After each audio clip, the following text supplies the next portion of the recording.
Welcome buddies to my YouTube channel Daily Class Chemistry Physics Class 12th Recap Session Lecture number 1 July 2020 में आज हम cover करेंगे chapter number 2 और chapter number 3 के कुछ important question examples as well as important topics. तो start करते हैं चैप्टर नंबर 2 के एग्जाम्पल नंबर 2.1 से, जिसमें हमें पोटेंशियल निकालना है। हमें दे रखा है चार्ज एंड बीच का सेपरेटिंग डिस्टेंस। तो पोटेंशियल का हमें फॉर्मूला पता है, that is 1/4 pi epsilon not Q upon R। सब हमें दे रखा है, वैल्यूज पुट कर देंगे तो हमारे पास फाइनल जो पोटेंशियल निकलेगा वो होगा 4 इंटू 10⁻⁴ वोल्ट। इसका बी पार्ट में हमें निकालना है वर्क डन। तो हमारे पास पोटेंशियल है, तो वर्क डन का हमारे पास formula that is charge into potential. Charge हमारे पास दिया हुआ है और पोटेंशियल हम निकाल चुके हैं, तो उसको दोनों को मल्टीप्लाई करके हमारा आंसर निकलेगा 8 इंटू 10⁻⁻5 जूल। और ये जो वर्क डन है वो पाथ इंडिपेंडेंट होगा। So let's move on to that next question. So let's do now example 2.2। Example 2.2 में हमें दो चार्ज दे रखे हैं जिसका डिस्टेंस ऑफ सेपरेशन है 15 सेंटीमीटर। Q1 की वैल्यू है हमारे पास 3 इंटू 10⁻⁻8। Q2 की वैल्यू हमारे पास -2 इंटू 10⁸ कूलम। तो हमें दोनों को डिस्टेंस को सेपरेट किया हुआ 15 सेंटीमीटर से, तो हमें पोटेंशियल की वैल्यू उसके बीच में निकालनी है कहाँ पर, 0। एक हमने P पॉइंट मान लिया जहाँ पर हमने माना है कि पोटेंशियल की वैल्यू 0 हो सकती है। तो हम इस चार्ज को और उस चार्ज को दोनों को ऐड कर देंगे, Q अपॉन R ऐड कर देंगे। तो देखते हैं पोटेंशियल की वैल्यू हमारे पास कहाँ पर 0 आती है। इसको हमने मान लिया x, P से Q2 का डिस्टेंस दैट इज x, और P से Q1 का डिस्टेंस दैट इज 15 - x। सो हमने दोनों को वैल्यूज ऐड कर दी वहाँ पर नीचे। तो हमारे पास आएगा 3 into 10⁻⁻8 upon 15 - x। SI system में चले तो 10⁻2 और आएगा, -2 into 10⁻8 upon x into 10⁻2। Solve करेंगे हमारे पास वैल्यू आएगी 3 upon 15 - x -2 upon x। Solve करने के बाद हमारे पास जो x की वैल्यू निकलेगी वो होगी 6 सेंटीमीटर, और बाकी जो वैल्यू हमारे पास बची है वो है 9 सेंटीमीटर। तो उसके अंदर तो पोटेंशियल की वैल्यू 6 सेंटीमीटर पर P पॉइंट से और 9 सेंटीमीटर वहाँ से 0 होगी। लेकिन अगर बाहर भी वैल्यू की पोटेंशियल की 0 होगी तो हमें वो भी निकालनी है, बिकॉज क्वेश्चन तभी कंप्लीट होगा। सो क्वेश्चन को कंप्लीट करने के लिए हम एक मान लेते हैं कि एक 10 कूलम का चार्ज है, एक -5 कूलम का चार्ज है। Q1 Q2 ही है, एक एग्जांपल के तौर पर हमने ये मान लिया। सो पोटेंशियल अगर हम निकालना है तो उसका K Q R is inversely proportional to V। तो इन्वर्सली प्रोपोर्शनल, जहाँ R की कमी होगी वहाँ V ज़्यादा होगा। और पोटेंशियल जहाँ ज़्यादा होगा, पोटेंशियल जहाँ ज़्यादा होगा जहाँ पर R जो है वो कम होगा। तो इसकी दूरी यहाँ से बढ़ गई तो हमें पोटेंशियल 0 चाहिए, तो हमें R सबसे ज़्यादा चाहिए। तो Q1 से V की दूरी सबसे दूरी बढ़ गई, तो हमने एक आउटसाइड दिस का पॉइंट मान लिया, वहाँ पर हमने एक पॉइंट मान लिखा है।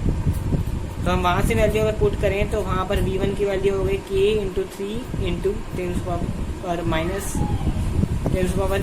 अपॉन 15 प्लस x, क्योंकि 15 प्लस x जो डिस्टेंस है वो ऐड हो जाएगा, और जो उस डिस्टेंस से x प्लस 10 हो जाएगा उसको, और बाकी हम उसकी वैल्यूज आगे अगर कैरी फॉरवर्ड करें तो 3 upon 15 plus x -2 upon x, जो कि 3x is equal to 30 plus 2x बनता है। तो x की वैल्यू है जो Q2 से x की वैल्यू है वो है 30 सेंटीमीटर, और जो Q1 से वैल्यू है x की वो है 45 सेंटीमीटर।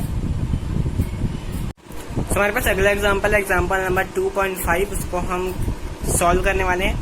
तो उसमें हमारे पास एक ग्राफिकल मेथड दिया हुआ है जिसमें हमारे पास दो चार्ज है 7 माइक्रोकूलम और -2 माइक्रोकूलम का। कोऑर्डिनेट्स दिए हुए हैं हमारे पास 7 माइक्रोकूलम के हैं -9000 एंड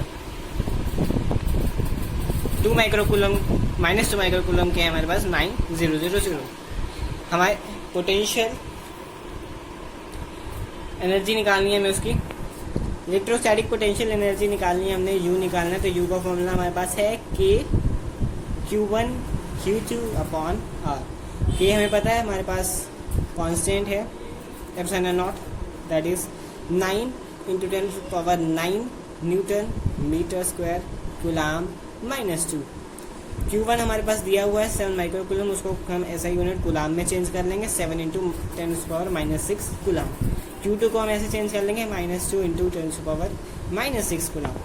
और if you are a math student, आपको पता होगा हमें क्लास 10th में 2 पॉइंट्स के बीच में या कहीं भी हम 2 पॉइंट्स के बीच में डिस्टेंस निकालने का फॉर्मूला जो था XYZ कोऑर्डिनेट्स होते थे, x1 - x2 का होल स्क्वायर, y2 - y2 का होल स्क्वायर और z2 - z1 का होल स्क्वायर वो करते थे। तो यहाँ पर भी हम उसी फॉर्मूले से डिस्टेंस निकालेंगे। जो हमारे पास डिस्टेंस आएगा यूनिट्स में हमारे पास आएगा that is 18 centimetre distance. 18 centimetre हमारे पास डिस्टेंस आएगा बिकॉज जो हमारे पास कोऑर्डिनेट्स है वो सेंटीमीटर में है। तो इसी फॉर्मूले को इसी आर को हम पुट कर देंगे इलेक्ट्रोस्टैटिक पोटेंशियल एनर्जी के फॉर्मूले में, और हमारे पास जो फाइनल आएगा वो आएगा -0.7 जूल। सेकेंड हमने निकालना है how much work is required to separate the two charges infinitely away from each other. So we have work done that is U2 minus U1. तो U2 हमारे पास फाइनल है, फाइनल 0 है हमारे पास वर्क डन।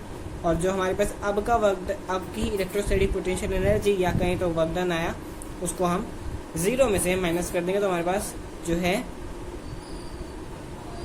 वर्क डन आ जाएगा जो required होगा separate करने में टू चार्जेस को। तो वो वर्क डन होगा 0.7 जूल। तो हमारे पास दोनों जो वर्क डन है वो एक दूसरे के अपोजिट हैं, इसलिए वो आपस में होंगे कैंसिल हो जाएंगे,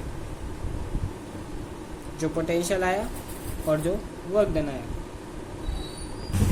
उसी क्वेश्चन के पार्ट नंबर सी या कहें तो पार्ट सी अगर हम करें उसी क्वेश्चन में, तो हमें उसमें निकालना है electrostatic energy of the configuration B, क्योंकि अब हम टोटल निकालनी है ना। Suppose the same system is charge, अब एक्सटर्नल इलेक्ट्रिक फील्ड आ गई तो इसको हम 0 कॉन्टेक्ट से मिला देंगे और उसकी टोटल की इलेक्ट्रोस्टैटिक एनर्जी निकाल देंगे। जो हमारे पास यहाँ इलेक्ट्रिक फील्ड दी गई है उसकी कॉन्फ़िगरेशन में दी गई है दैट इज A × 1/r², और एरिया हमें दिया हुआ है 9 × 10⁵ कूलाम मीटर -2। अब R1 हम निकाल लेंगे जैसे हमने पहले किया, क्योंकि 0 0 0 वहाँ रख देंगे और -9 वही R वाले फॉर्मूले से हम निकाल देंगे that is x1 - x2 y1 - y2 और z1 - z2 अंडर रूट, और तीनों के स्क्वायर हो जाएंगे। उससे फॉर्मूला से हम निकाल देंगे R1 और R2 सेम आएंगे बिकॉज यहाँ 9 है और -9 है, तो दोनों सेम आएंगे दैट इज़ 9 सेंटीमीटर। उसको मीटर में चेंज कर देंगे 10⁻⁻2 से मल्टीप्लाई करके। पहले हमने इलेक्ट्रिक फील्ड का फॉर्मूला पढ़ा दैट इज -dV/dr। माइनस को करते हैं क्योंकि अपोजिट डायरेक्शन होती है, तो माइनस को हम नेगलेक्ट करते हैं दैट इज E × R अगर करें तो दैट इज dV बनेगा, उसको E × R कर देंगे तो। और जो हमें इलेक्ट्रिक फील्ड यहाँ दी गई है वो हम इसमें ऐड कर लेते हैं A × 1/r²। R से R कैंसिल हो जाएगा तो हमारे पास dV बनेगा A/R। इस dV को अगर हम पूरा कर दें और इसको Q से मल्टीप्लाई कर दें तो हमारे पास U1 की पोटेंशियल निकल आएगी। U1 की पोटेंशियल अगर हम इससे निकालेंगे तो हमारे पास बनेगी A × 1/9 × 10⁻⁻2 दैट इज R1 और इंटू 7 × 10⁻⁻6 जो यहाँ पर चार्ज दिया गया 7 माइक्रो कूलम हमारे पास। ऐसे ही अगर हम U2 निकालें तो वो Q2 × V2 होगी that is A × 1/9 × 10⁻⁻2 that is R2, और हमारे पास उससे मल्टीप्लाई होगा -2 × 10⁻⁻6 जो कि हमारे पास चार्ज की वैल्यू है। और U12 हम पहले निकाल चुके हैं, R12 वहाँ पर हमें देखने को मिलता है, तो U12 हम पहले B पार्ट में निकाल चुके हैं या A पार्ट में हम निकाल चुके हैं। तो इसके आगे हम तीनों को ऐड कर देंगे और हमारे पास टोटल सिस्टम की इलेक्ट्रोस्टैटिक पोटेंशियल एनर्जी आ जाएगी।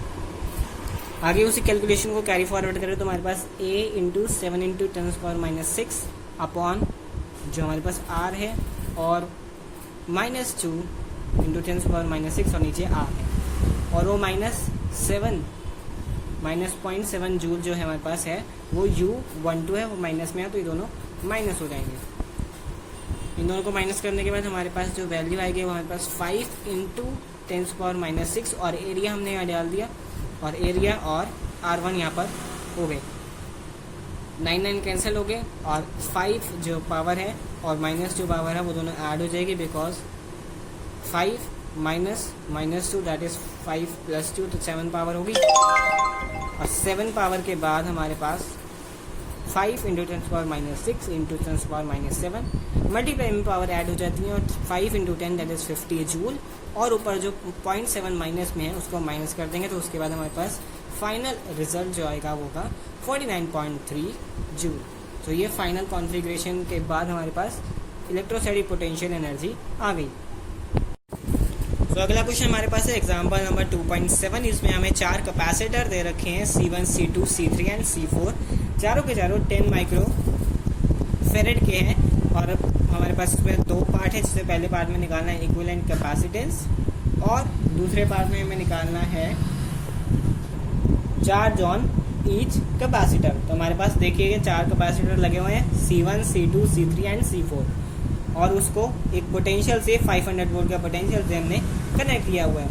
तो ये क्लियरली सी हो रहा है कि C1, C2 एंड C3 जो है उस सीरीज़ में है, बिकॉज अगर हम A से स्टार्ट करें तो A से B, B से C, C से D, तो ये तीनों के तीनों सीरीज़ में आ रहे हैं।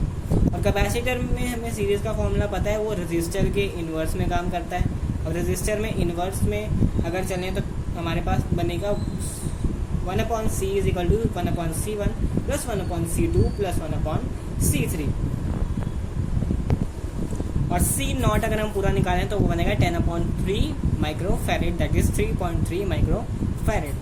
और C4 जो है हमारे पास वो तीनों के पैरेलल में है। तो हमारे पास जो C' निकला है, C0 निकला, वो दोनों के दोनों C0 एंड C4 पैरेलल में है। तो पैरेलल का फॉर्मूला अगर हम लगाएं तो इन्वर्स ऑफ रेजिस्टेंस, तो हमारे पास बनेगा C0 = C' + C4।